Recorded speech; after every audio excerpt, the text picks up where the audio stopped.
Hey, Dr. Julie. Good morning. How are you today? I'm good. Yeah, you look pretty today. You got that blue going on. You look really cute. I like it when you wear blue. You look really pretty. Your eyes get popping like Paul Newman. Thanks. The title of today's episode is, What You Talking About, Willis?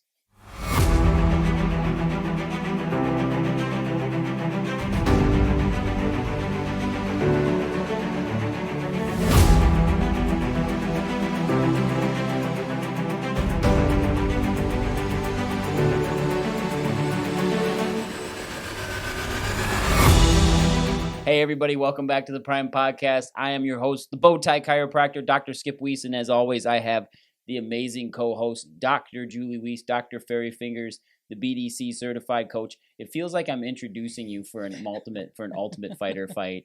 Like you're gonna go fight with Michael Chandler or something like that. You and old Iron Mike. You just sit there and stare at his abs the whole time. I think that would make him shy. Then you turn around and you look at his butt. So. What are you talking about, Willis? I think that this episode is very interesting because I had the opportunity to talk to a bunch of students actually from Life College of Chiropractic, Life University down in Atlanta, Georgia, in the Black Diamond Club Underground is what we call it. It's a student group. And we were talking about the why of your business, your life, your families, and a lot of people talk about their why. And I find it very disheartening when people will say, well, you didn't achieve it because your why wasn't big enough. You didn't achieve your goals because your why wasn't big enough, that your why didn't push you, that your why didn't make you get to the next level. I also know a lot of people that smoke a lot of weed and do a lot of drugs and sit on their couches and sit there and pontificate about themselves being successful. They visualize themselves being successful. And they just sit there and they're like, all the money's coming to me, and the cars and the fame and everything that goes along with it. Yet they never get off their butt to do anything. They never actually get up off the couch. David Meltzer talks about that as the law of Goya. Get off your ass. Okay. And what I find is that people sit there and they understand the 5 W's. Actually, the 4 W's and the 1 H. So the who, what, where, when, and why, right? And I find that the why should actually be sitting on the bottom of the equation, not on the top. Or vice versa, the why should be on the absolute top with the what on the bottom. And the what is the foundation of actually what you want. Because unless you figure out what you want to be, what you're going to be, or what you need, it doesn't matter what your why is, you'll never get there.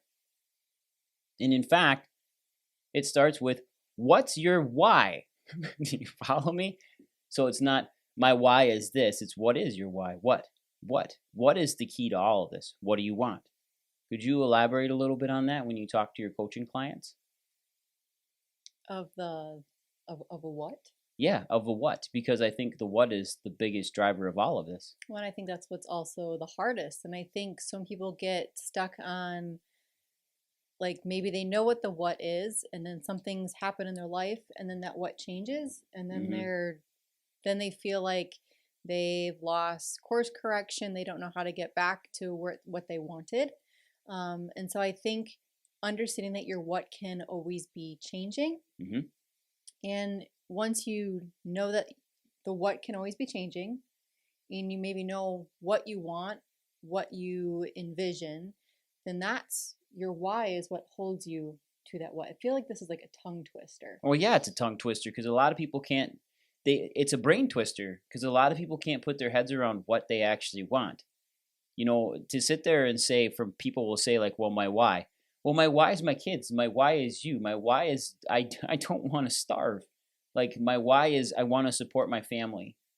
And a lot of people will take those candid screenshots. They'll put them on Facebook. They'll put them on Instagram. And I know I seem kind of serious about this, but I get kind of passionate about it. Not passionate, but pissy about it because people will put their why out there, and it's usually their kids. They put their kids out as their why. They put their wife or their spouse out as their why. or they put a pregnancy out as their why, but then they do nothing to support the why. And everybody has a strong why. Everybody does. It's their family, it's their life, it's who they love. And if that truly was what actually motivated you, everybody would be doing anything they possibly could to help out their why. But if they could have just achieved their what, and what might be something as simple as, I want to walk 20 minutes tomorrow. What do you want? To walk. Why? Because I want to lose weight? Because I want to be healthy? Or what do you want to do? I want to lose weight. Okay, that's what you want. What is the goal? I want to lose 35 pounds. The what is going to be the goal. The what is the attainability structure of it. You know, you ask Brecken, what does he want? He wants a 3D printer or a Lamborghini or a Bugatti. Like he's looking at these massive these massive supercars, but that's what he wants. But the ability to have the what is the actual tangible thing. So what do you want? I want to, what do you want? I want my what? What is it? Lose weight, 35 pounds. That's the goal. Okay, so then the next step is who? Who's going to help you get there? So you have your what, and you schedule it out, and you put it on it's your goal. And it's not just some who's he, what's it goal or some vision board thing. It's a specific target or goal, right? Yeah, well, and having a who is what that person's going to hold you accountable. Mm-hmm. Like we talked You're the about, who. We've talked about that before. Of if you're going to embark on something, and if nobody knows what you're trying to do, mm-hmm. and you didn't tell anybody, nobody can hold you accountable. Yeah. There's no who that's going to keep you on track. And that's where sometimes that's how you get so far off of the what, and then you forget about why you were doing everything to begin with. Exactly. The who holds you accountable. The who is a coach. The who is going to help you get there. We have coaches. We pay a lot of money for our coaches. We have executive partners. We pay a lot of money to have our partners as well. The reason why is because they are the who to get us to what we want. And that is a big thing, is surrounding yourself with the right people who in your life can help you. And we've heard this too from David Meltzer and from Sean Dill and Lacey and David Stack and even David Allred, that you are the direct result of the 5 people you hang the most around with. So those are the who's in your life. You're the direct result of who they are. And if they're not abundant, if they don't like success, if they have a fear of money, if they have a fear of being successful, if they have a fear of helping people out, that's exactly what you're going to be like. And it's crazy because you'll literally mimic these people. You'll talk like them, you'll walk like them, you'll eat at the same places, you'll even say the same dang jokes.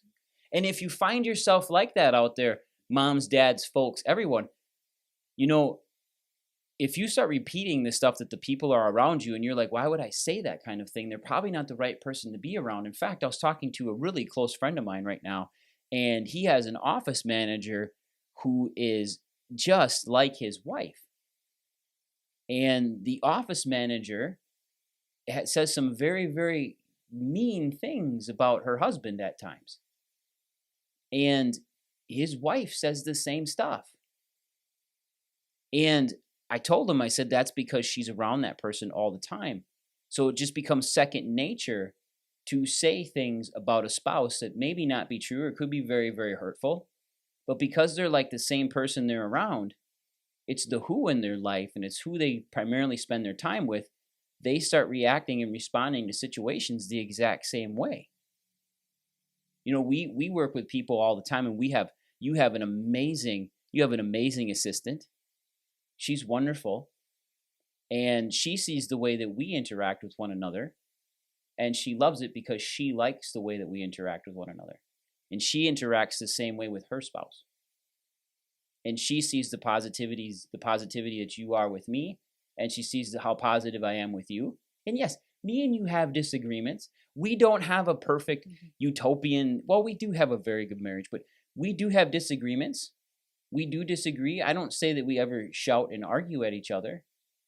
Because we're both on the same path to the why. That doesn't mean that our whats are a little bit different. Yeah, our whats are different, but it's a compromise, right? There's no compromise. There's no compromise. There's, I want this, you want that. So either one of us is going to get it first and the other one's going to still get it a little later on, or vice versa. Or if you like me, you just go get it anyways, and that's what drives you nuts.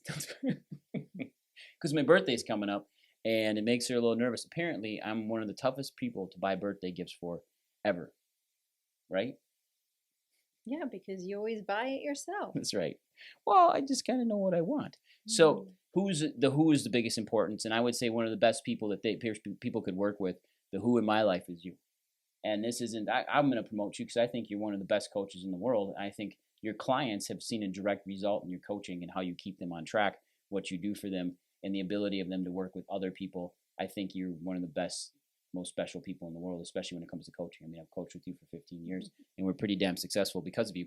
And then how are you going to get there? And your coach will help you set that up as well, and the people around you. So setting up a framework, setting up a wireframe of how am I going to achieve with this person in my life what I want, and how are you going to do it? So setting up the framework, knowing the steps, whether it's social media work, Instagram work, whether it's doing a challenge, whether it's starting a YouTube page, whether it's doing a podcast like this. Those are all the hows, and how are you going to do it to get to what you want, right? Mm-hmm. So my question for you, Dr. Julie, is that I've kind of been running this podcast, and people need to hear your angelic voice. What are some of the easiest hows that people can have to achieve? Let's say they want to achieve more love in their life. They want to be happier with their spouse. What are some of the things that they could do to be happier? Well, how can they get there?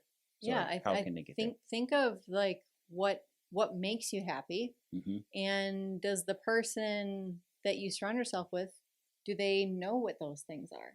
Right? So maybe for one person it could be that you absolutely love daffodils.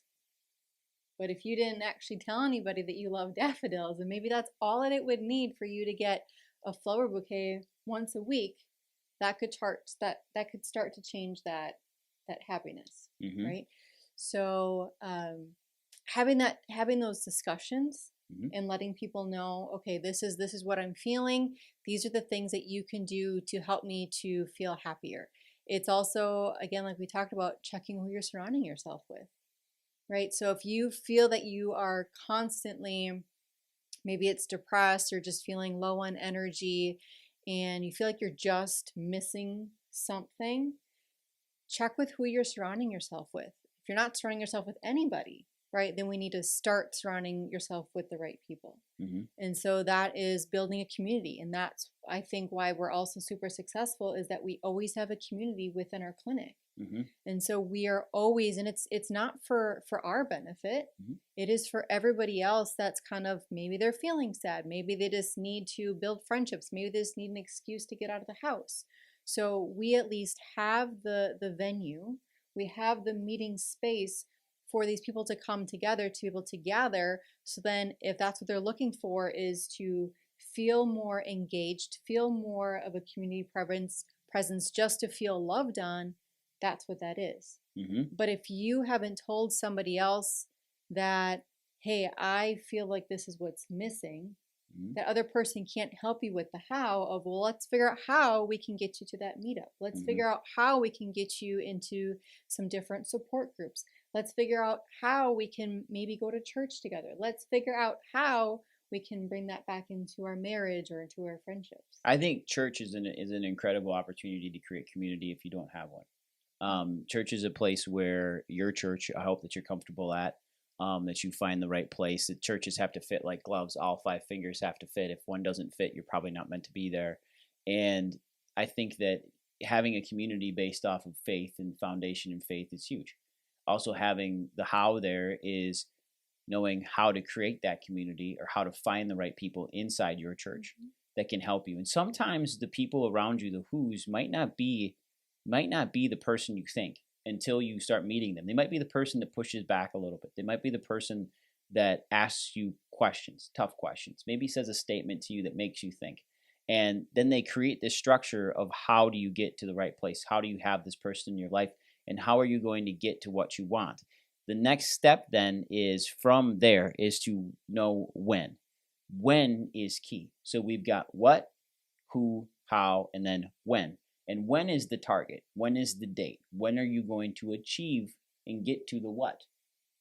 Because it kind of comes back, it's just like goal setting and making targets, but what do we need to do? And then the big thing is when are we going to try to achieve it by? Because I think people give themselves unrealistic timetables all the time. I'm one of them. That hour is going to take me in that like today, yard work, for example. I thought it was going to take 50 minutes, 50, took 2 hours.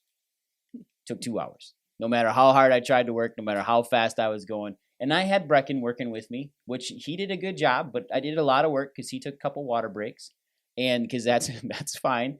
But understanding the people around us, but the big thing is when are we going to achieve it? So a lot of you out there, you'll set unrealistic timetables. We had somebody set a timetable in our office to get done with. There was like 450 patient files to get scanned in, and somehow they were going to have it done in 30 days. That is impossible. There's physical constructs, that sometimes like there's no possibility, right? Mm-hmm. There's ways that we want to push ourselves, but like we talk about with goals, like there should never necessarily be an endpoint. It can be, like I want to have this Constantly evolving by this certain time period, right? Because that's what also holds you accountable. But you have to be okay with things being able to be changed. You have to be able to, as long as you're still on that same course correct, right? That's why the coach is super helpful of repivoting you to make sure that your what is, at the top of that and you're following that why. But if there's all of a sudden other things that come into the picture that are still going to benefit you, that's going to include your what, help you get closer to that why, but it's going to extend out that time period a little bit, it's still okay. Mm-hmm. You didn't fail on that thing that you were trying to Well, do. so I was just going to ask you, what happens if you don't hit the mark of when? Well, does that mean that you don't get your why and your what? Right. So you have to extend it. And my biggest question is for people like they want to stick their necks out on their whens or they want to pass it. And I'll use this statement, and please don't take it the wrong way, but if you don't achieve it, will you die? Most of the time, no. 99% of the time. So you can always move it and flex it. But you can't just keep kicking the ball down the road for the next year and a half. Like, you have to hold yourself accountable. And will you cause either positive or negative reinforcement into your life when you don't hit your goal? Because everybody wants to give themselves positive reinforcement because that makes you feel good. But what about negative reinforcement? You have to have the other side. Like Brecken the other day, he got his 3rd blue slip. But he made an agreement with himself. Actually, it was his 4th. But they said it was his 3rd because she cut him a break. He made an agreement with himself at the beginning of the year that he was going to only allow himself 2 blue slips a quarter. And he's already doubled it. And I looked at him in the car. I said, what are you going to do about it? And he said, well, I'll get my homework done. I said, no, like you actually broke a commitment to yourself. So what are you going to do? Well, I'm going to not be on my phone. I said, okay. And what did he do the other day? He gave you his phone. And he has no idea where it is right now. Because apparently you have it. No, I don't know where it is. Yeah, either. we don't know where it is then. Okay, well, he doesn't know where it is. But he has no idea where it is. And he's not on it. And he actually said, I'm glad I can't find it right now. That's literally what he told me in the car. Because he knows that is a thing that's an addiction for him, number one. But number two is he took it away from himself so he could get his work done. Because he knew it was affecting the way he was getting his work done. Which is awesome. It's a smart way to do it. But he took something away. And I said, will you get it back to yourself if you get all your work done on time through the end of the quarter? And he said, I don't know, maybe if I can find it, but I don't know if it's that good for me. That's literally what he said. And I said, I agree with you 100%, buddy.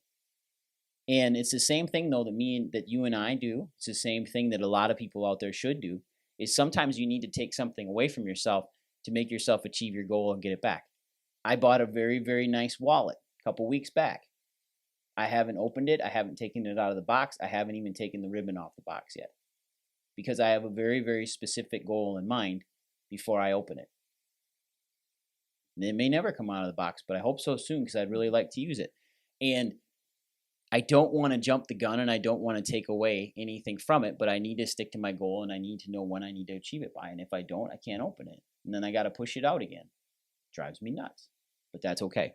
And then lastly, on top of all this, then it's the why. It's what the why should not drive you, the what should. But the why is the reason behind why you're doing everything. It's to support your family if it is. It's to do what you're supposed to do. For me, everything I do, my why is you and our kids. But even then, honestly, that's not a big enough thing to push me in the right direction sometimes. It's just not. But a what definitely is. And it's what do I want? Who am I going to have around myself? How am I going to get there? When am I going to get it done by? And how is it going to affect my why? Anything else you want to put into that, Dr. Julie? No, I need a flow chart. Well, if you're driving, you're going to want to re-listen to this one. And I'm going to put this into the forum coming up here on the BDC Underground with my students because this is something that they need to hear a bit more. So everybody, if you have any questions, leave them below in the comments. Get on over to our YouTube page. Follow us there. Subscribe so you love it. Now go out there. Get it done. Have a great day. Bye, everyone.